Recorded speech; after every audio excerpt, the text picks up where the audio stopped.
Bonjour à tous. Alors aujourd'hui, je vais répondre à une de vos nombreuses requêtes. On m'a demandé plusieurs fois de refaire un exercice de mathématiques en vidéo. Alors je suis désolé pour ceux qui attendent des mathématiques, mais c'est vraiment une matière dans laquelle je ne suis plus du tout au niveau, je pense. Et par contre, je dois réviser pour demain un examen de base de données. Et je me suis dit que ça serait intéressant de vous présenter un petit peu comment ça fonctionne et réviser ce devoir avec vous. Voilà. Donc je vais passer dès maintenant à un plan qui va vous montrer le devoir et ce que j'écris comme solution. Allez, on se retrouve tout de suite. Hop, me revoilà. Donc j'ai devant moi un examen de base de données.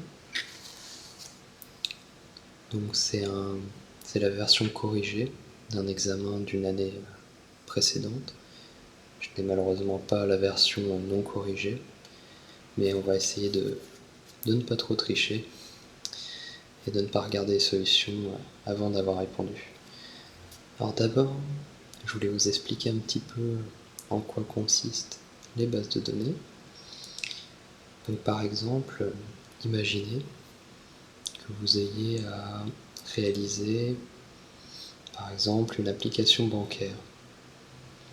Eh bien, quand vous allez sur le site de votre banque, vous pouvez vous connecter avec votre identifiant et votre mot de passe. Mais en fait, pour savoir que votre mot de passe correspond bien à votre identifiant, et ensuite vous affichez vos comptes, vos dépenses, vos virements, etc., eh bien, il faut que toutes ces informations soient enregistrées quelque part. Et on ne les stocke pas dans des grands fichiers texte, en tout cas pas exactement. On les stocke dans ce qu'on appelle donc des bases de données. Elles permettent de relier des informations pour facilement retrouver une information à partir d'une autre et surtout donc tout sauvegarder. Par exemple, dans le cas de la banque, on doit pouvoir facilement retrouver les comptes d'un client à partir de son numéro de client. Mais on doit aussi pouvoir retrouver facilement combien il y a d'argent sur le compte et tous les virements liés à ce compte. Et donc tout ceci, c'est lié aux bases de données. Alors, on va commencer donc par un petit exercice tout simple. Alors,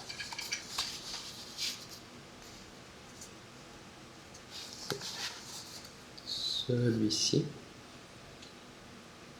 Donc en fait, il faut qu'on fabrique un schéma qui relie plusieurs éléments.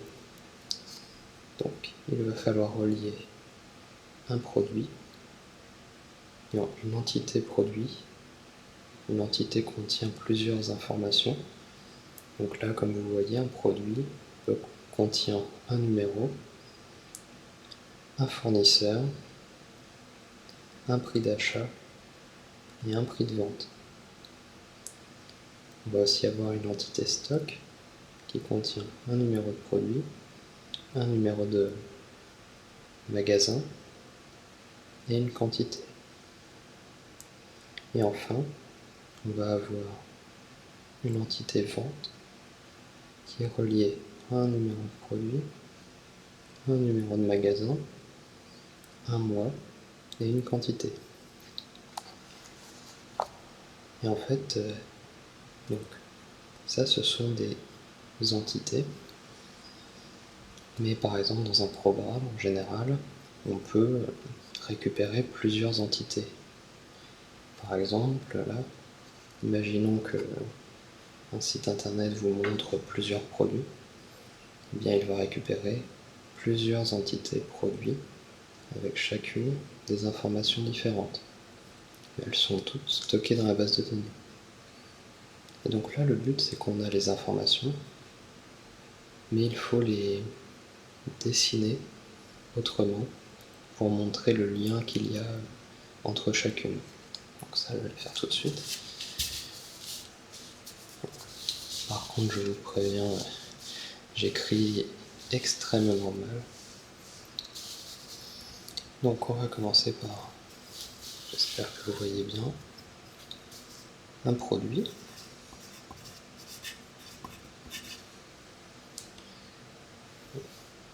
Donc là, oui, j'espère que vous arrivez à voir. Donc un produit, ce qui le définit par-dessus tout, c'est son numéro. Je ne sais pas si vous aviez fait attention, mais le numéro produit est souligné. C'est ce qu'on appelle une clé primaire. Et en fait, une clé primaire, c'est ce qui définit une entité, dans le sens où chaque entité doit avoir une clé primaire différente. Il ne peut pas y avoir deux entités qui ont la même clé primaire. Donc là, dans notre cas, c'est le numéro produit qui est en clé primaire, car deux produits ne peuvent pas avoir le même numéro. Alors, il y avait aussi donc un fournisseur, un prix d'achat et un prix de vente. Hop. Donc là, on a créé notre première entité. Ensuite, on voit qu'il y a une entité stock. Donc, je l'écris. Une entité stock, ce qui la définit, elle, c'est un numéro de produit et un numéro de magasin. Et les deux sont en clé primaire. Alors, pourquoi c'est le cas? C'est le cas car, en fait, un stock, lui, l'entité stock, elle sert à indiquer dans quel magasin est tel produit et en quelle quantité. Car comme vous le voyez, la dernière information, c'est la quantité.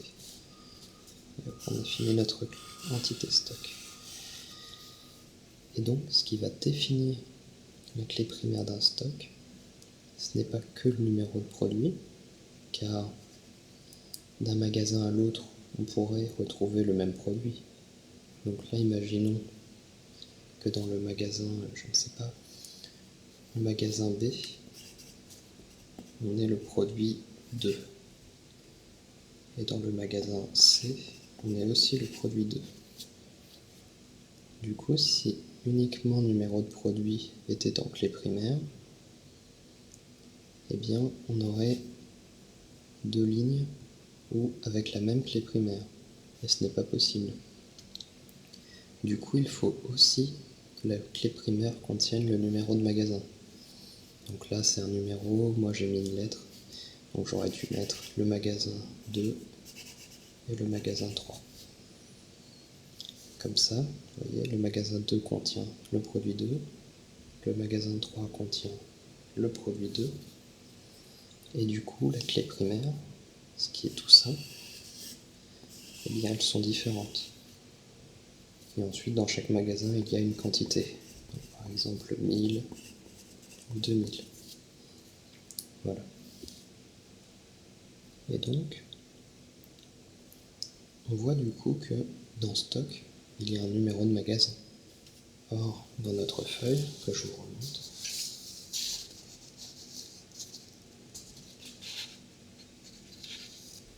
vous voyez, il y a un produit, il y a un stock, il y a une vente, mais il n'y a pas de numéro de magasin, il n'y a pas de magasin.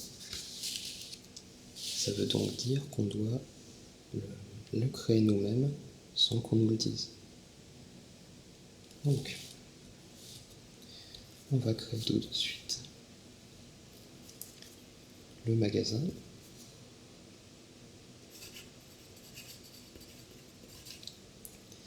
Pour l'instant, les seules informations qu'on a, c'est qu'il a un numéro. Donc, pour l'instant, notre entité magasin ne contient que ça. Ensuite, il y a une entité vente. Vente, sa clé primaire, c'est aussi un numéro de produit et aussi un numéro de magasin.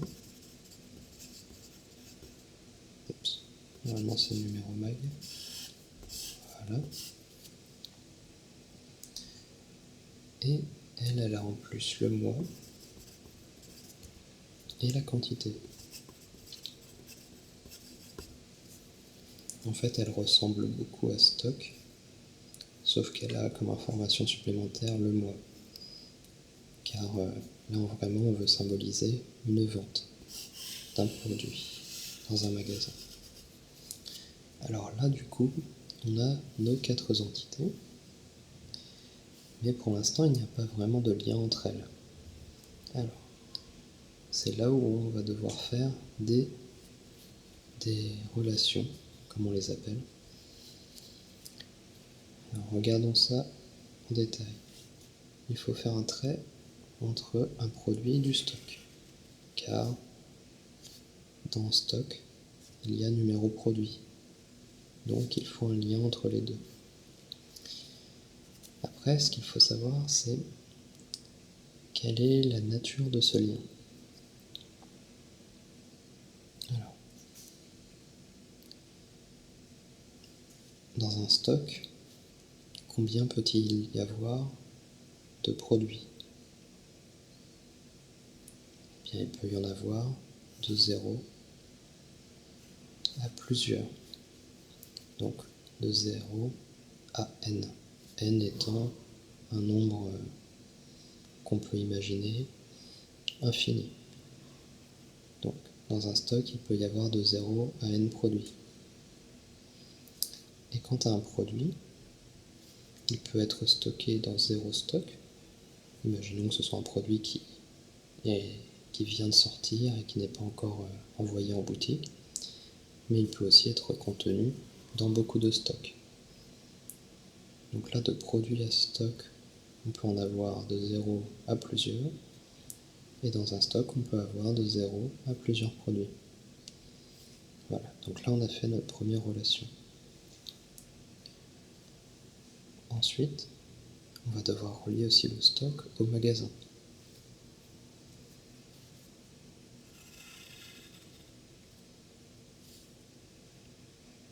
Alors, un stock, lui, par contre, il faut qu'il soit contenu quelque part. Ça, il n'y a pas vraiment de choix. Donc, il va être dans un ou plusieurs magasins. D'ailleurs, je vais peut-être faire une petite erreur là.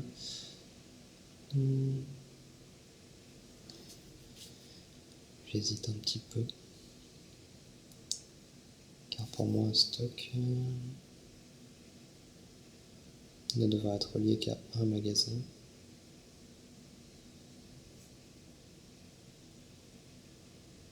Laissons comme ça pour l'instant. Par contre, dans un magasin, il va y avoir de 0 à plusieurs stocks. Ensuite, un produit est relié aussi à une vente.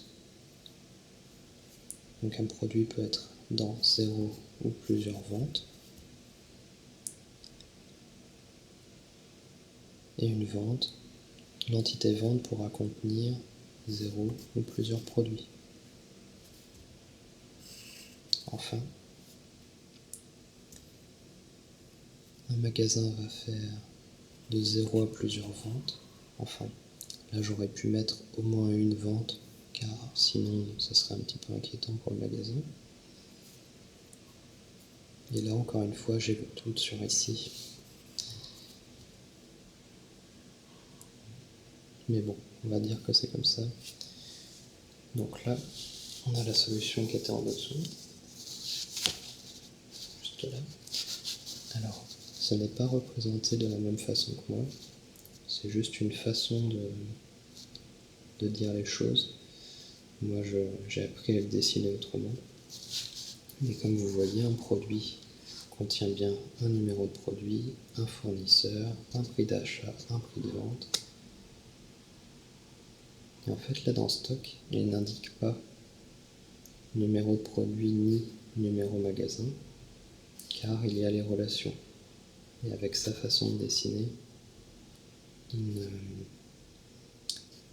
n'indique pas ici ce qui est implicite. Car implicitement, on sait que dans stock, il doit y avoir la clé primaire de produit et de magasin. Alors, ensuite, on a une question 2. Donc, modifier et étendre le schéma précédent afin de tenir compte des faits suivants. Un magasin est situé dans une ville à un certain nombre d'employés et une taille en mètres carrés. Donc là, je pense que ce que je vais faire, c'est recommencer le dessin, car je ne vais pas avoir la place.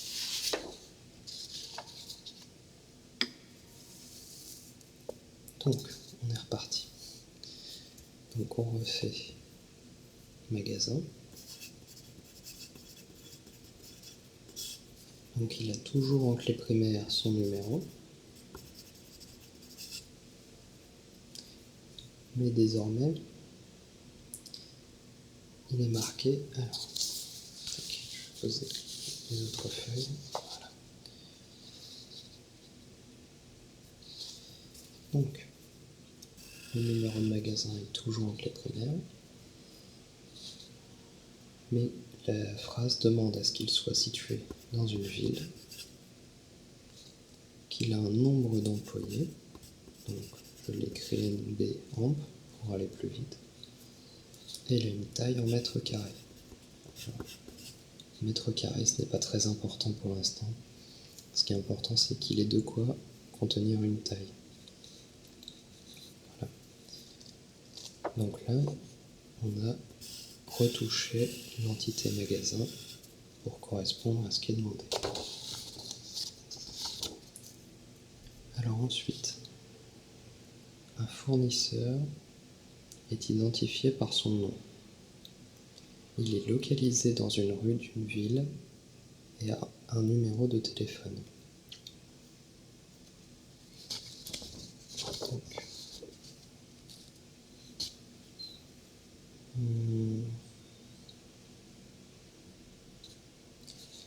désormais, on a une entité qui apparaît avec cette phrase, qui est l'entité du fournisseur.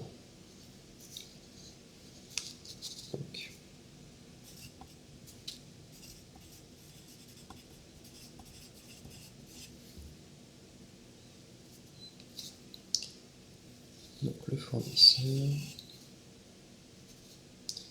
il est identifié par son nom.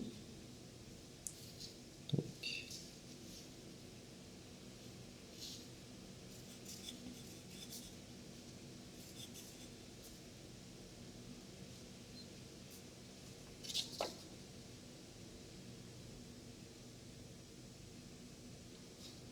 alors je regarde juste la suite des consignes avant de continuer, on ne sait jamais.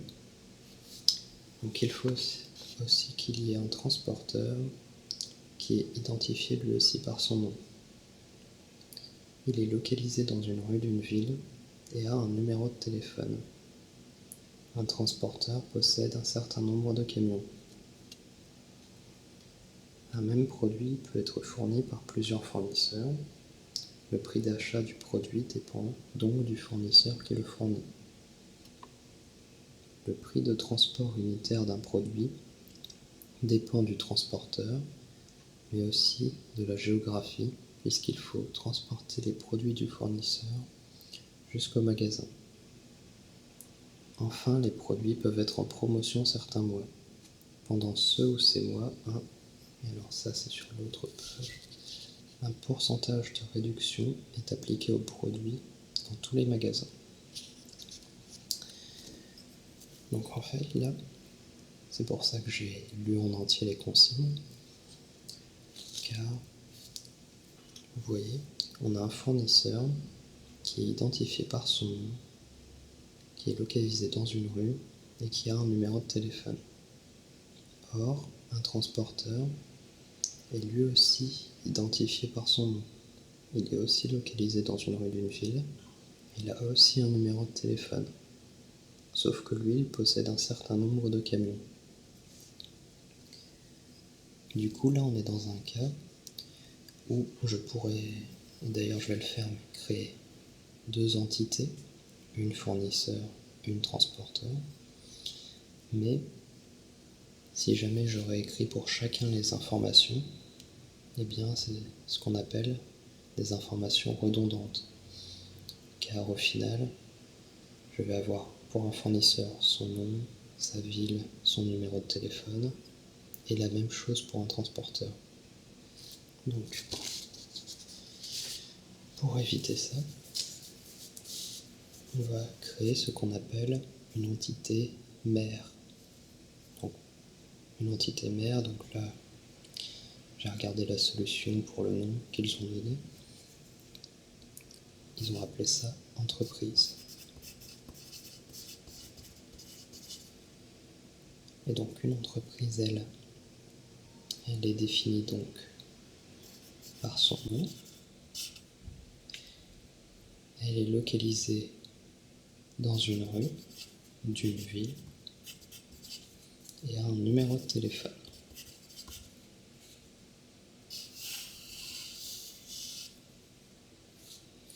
Et donc ce qui va se passer, c'est qu'au lieu d'écrire fournisseur avec ces informations,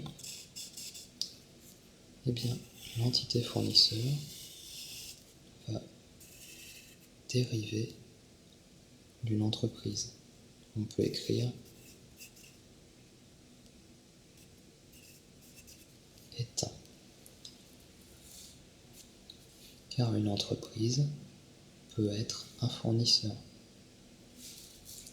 Ça peut être une entreprise donc, qui fournit des produits. Donc là, du coup, pour l'instant, ça n'a pas beaucoup d'intérêt, car au final, on a créé une entité qui ne contient rien. Mais là où ça prend de l'intérêt, c'est pour le transporteur. Car du coup,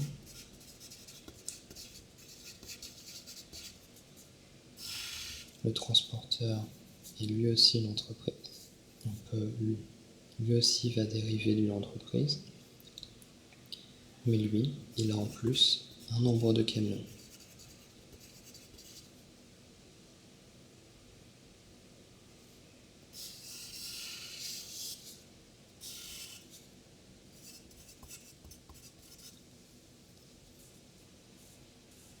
J'espère que vous arrivez à bien le voir.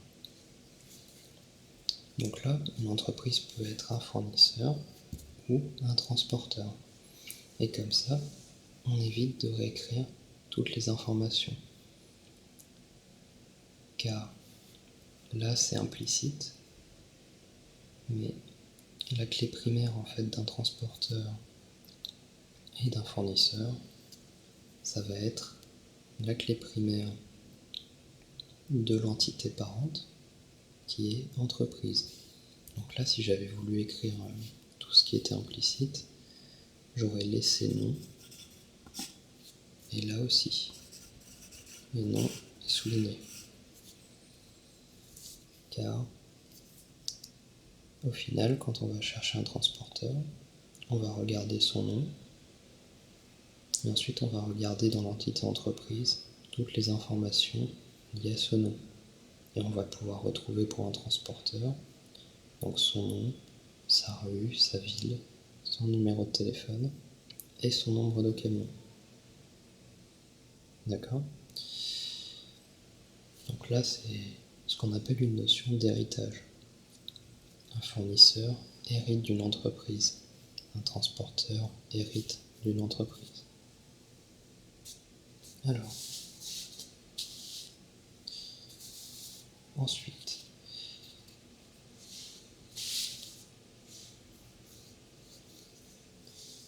on a un même produit peut être fourni par plusieurs fournisseurs. Alors, je vais vous montrer. Voilà. Le prix d'achat du produit dépend donc du fournisseur qui le fournit. Donc ça veut dire que on va pouvoir remettre produit.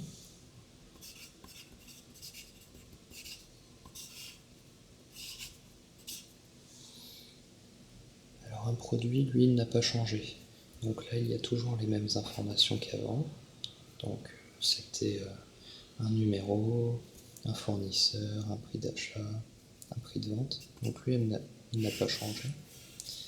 Par contre, ce qui a changé, c'est le lien avec le reste. Car avant un produit, il n'avait un lien qu'avec vente et stock. Mais maintenant, on sait qu'un produit, il peut être fourni par plusieurs fournisseurs. Et que ça fait une différence en fonction du fournisseur. Donc là, je l'ai peut-être fait un peu petit, mais un fournisseur va fournir un produit, et donc ce qui va changer en fonction du fournisseur, c'est le prix d'achat. Voilà, je vais mettre prix. Je vous souhaite bonne chance en tout cas pour déchiffrer ce que j'écris, mais j'espère que ça sera quand même relaxant, peut-être vous apprendre quelques trucs. Donc là on a une relation entre fournisseur et produit. Cette relation s'appelle fournir et elle contient un prix. Ce qui veut dire en fait que quand on va créer la base de données, donc là on est sur un schéma, mais qu'on va la créer vraiment dans l'ordinateur, l'ordinateur va aussi avoir une table. Donc une table représente une entité. Donc l'ordinateur va avoir une table fournir, et dans cette table fournir, il aura le nom du fournisseur, le numéro du produit et le prix. Donc c'est une nouvelle table qui va être créée pour l'occasion. Donc là on a fait le lien qui était indiqué, car un produit peut être fourni par plusieurs fournisseurs, et il y a un prix donc qui dépend du fournisseur. Alors ensuite,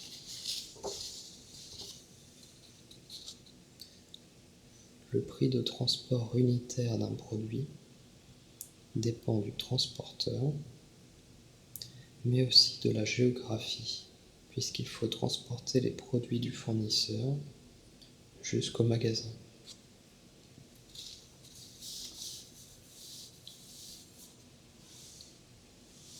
Donc là, c'est un petit peu plus complexe, car on voit du coup que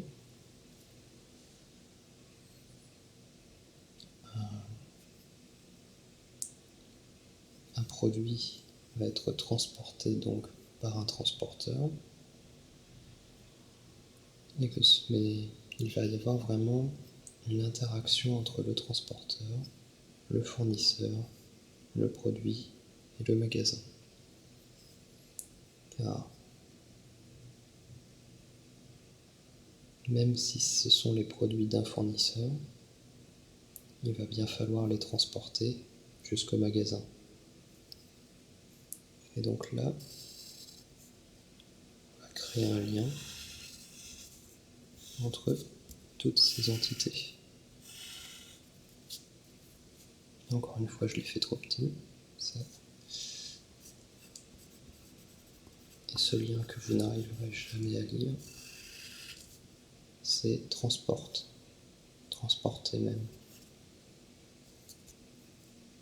Et il va y avoir lui aussi un prix.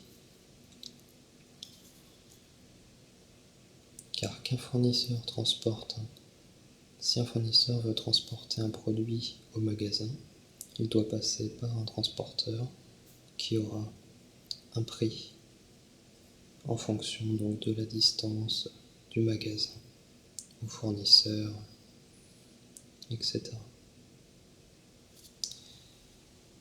Donc là, c'est une notion un petit peu plus complexe. Et enfin, donc le dernier point, je vais vous remontrer le début. Enfin, les produits peuvent être en promotion pendant certains mois. Pendant ce ou ces mois,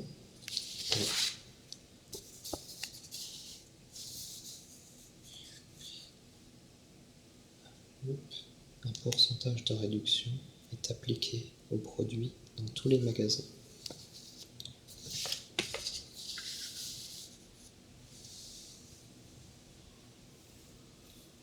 Du coup, la promotion, elle s'applique à un produit. Elle aurait pu aussi s'impliquer à un magasin, mais là, la consigne dit bien que la promotion est appliquée aux produits dans tous les magasins. Ce qui veut dire que le magasin n'a rien à voir dans l'histoire, il se contente d'appliquer la promotion qui est liée uniquement aux produits. Si la consigne avait dit une promotion peut dépendre du magasin, il aurait fallu relier ce que je vais créer, la table promotion. Voilà. Là, je vais uniquement la relier à un produit. Mais si jamais la consigne avait dit que la promotion dépend aussi d'un magasin, j'aurais aussi relié promotion à magasin. J'aurais créé en fait une relation entre les trois. Mais là, ce n'est pas le cas. Et du coup, une promotion, elle contient voilà. Donc c'est un mois. En fait, une promotion va être appliquée pendant un mois et elle a un pourcentage de réduction.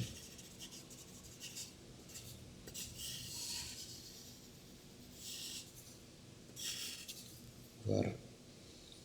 Alors là, je m'attarde pas trop sur ce que j'avais écrit tout à l'heure, là, 0,n. Déjà parce que ce sont des notions un petit peu plus complexes à expliquer. Et qu'en plus, là, c'était vraiment plutôt pour montrer comment on peut améliorer un schéma avec des consignes. Du coup, je ne vais pas faire toutes les questions, car il y a des parties du devoir qui vraiment n'ont pas d'intérêt pour vous, comme la question suivante. Mais par contre, j'aimerais bien vous montrer, voilà, au moins, voilà, ce genre de questions.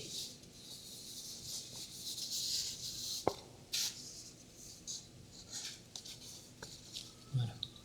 Alors c'est quelque chose que j'aime beaucoup. C'est les langages de requête. Mais en fait, c'est surtout le langage SQL qu'on va utiliser. Parce qu'en fait, là, on a réussi à créer donc des entités. Donc là, elles sont représentées ici. Donc c'est légèrement différent de celui de la première page comme c'est indiqué, mais en fait, ils ont refait un schéma un petit peu différent du début, mais sans donner non plus le schéma de la deuxième question. Car sinon, ça aurait été trop facile de tricher en regardant la question suivante. Du coup, c'est un nouveau schéma, mais qui ressemble beaucoup. Et donc, on a toutes ces entités. On va pouvoir stocker des informations à l'intérieur. Mais la question, désormais, c'est de savoir comment les récupérer, ces informations. Et c'est là qu'intervient le langage SQL, car c'est un langage qui permet de récupérer des informations dans des bases de données. C'est un langage que je trouve très intéressant, car il est vraiment très proche du langage parlé. En fait, c'est un langage qui est très logique. On va exprimer avec des mots ce qu'on veut faire. Évidemment, ces mots sont spécifiques au langage. On ne peut pas en inventer des nouveaux très facilement. Mais du coup, il y a suffisamment normalement complexité dans le langage pour vous permettre de faire ce que vous voulez, et en même temps, c'est quelque chose qui s'exprime dans l'ensemble des cas assez simplement. Donc là, par exemple, j'essaie de cacher ça, on nous demande de retrouver les numéros des produits dont le prix de vente est compris entre 100 et 150 euros. Donc, je vais faire ça sur une nouvelle feuille.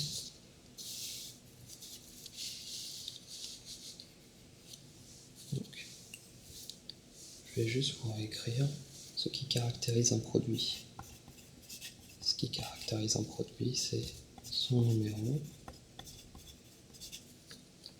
son nom et son prix de vente. Comme je vous ai dit, ça a un petit peu changé par rapport au début. Et donc là, on nous demande de retrouver les produits dont le prix de vente est compris entre 100 et 150 euros. Et donc, c'est très simple. Il va falloir écrire select. Donc select, c'est pour indiquer ce qu'on veut récupérer. Donc nous, ce qu'on veut, c'est le numéro de produit.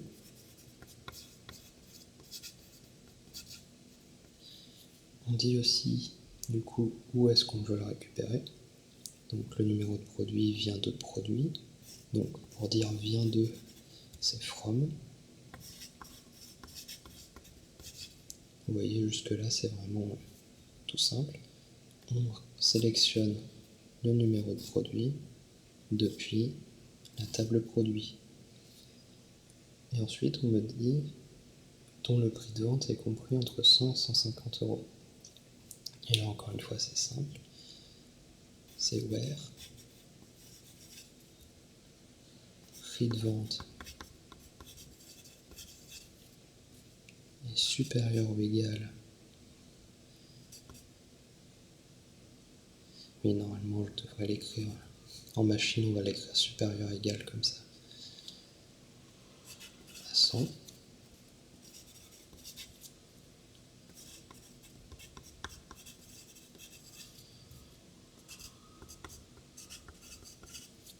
Et voilà.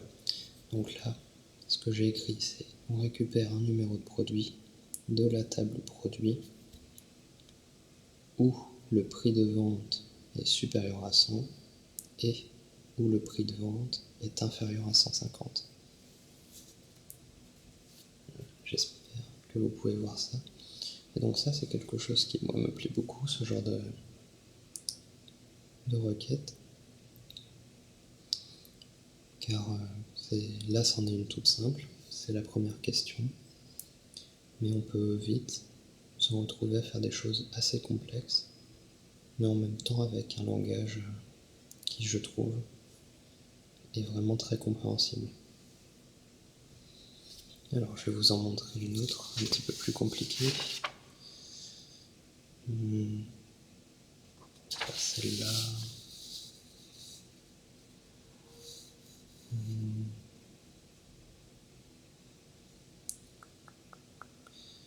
Le numéro de fournisseur de produits.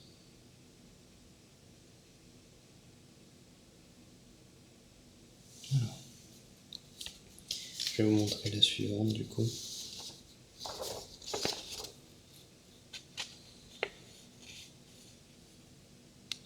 Donc, il nous demande de retrouver les numéros de fournisseurs de produits vendus pendant le mois d'août. Alors,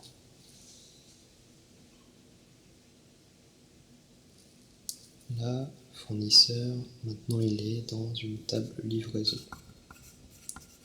On a une table livraison qui contient un numéro de produit, un numéro de fournisseur, un numéro de magasin, un mois, une quantité et un prix. Et la clé primaire, ce sont ces 3 numéros.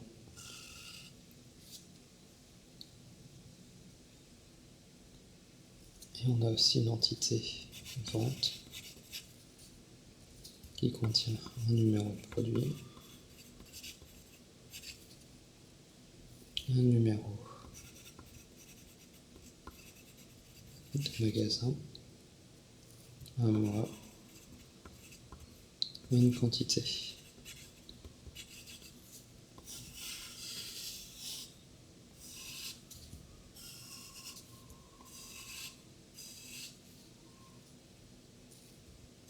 Voilà.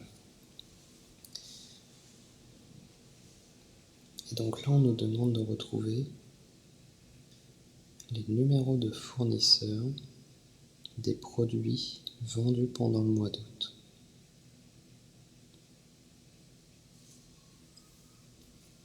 Donc là, en fait, le problème, c'est qu'on veut ce numéro-là, mais on veut savoir que le produit a été vendu en août. Or là, le mois qui est indiqué dans livraison, c'est le mois de la livraison, qui peut être différent du mois de la vente. Donc là, on a un souci, car on veut ce numéro, mais en ayant une condition sur ce mois-là.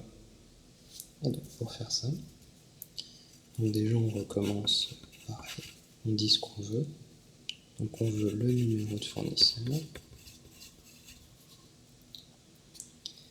on le veut quand même depuis livraison,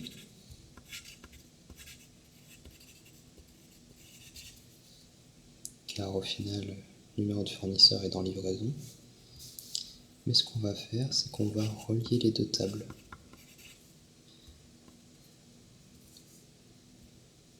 Et donc,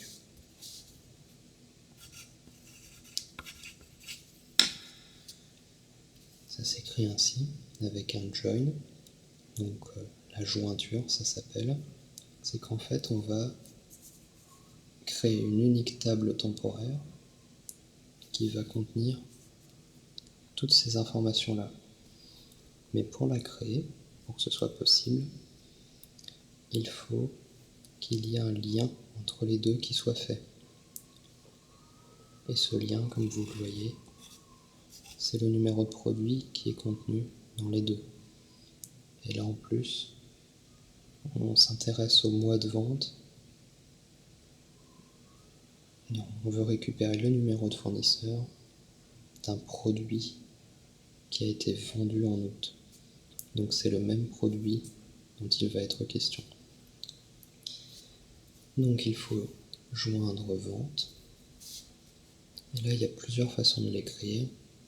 Donc là, les deux noms, les deux colonnes ont le même nom. Donc j'ai le droit d'écrire using num produit.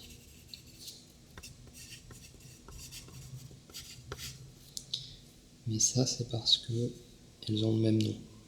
Des fois, on peut parler des mêmes informations, mais changer le nom d'une entité à une autre.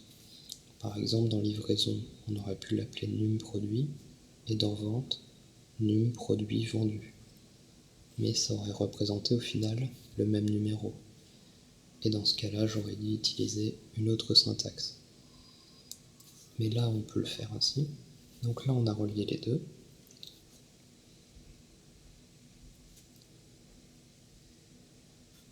Et donc, désormais, comme j'ai une table qui contient les deux, je peux dire where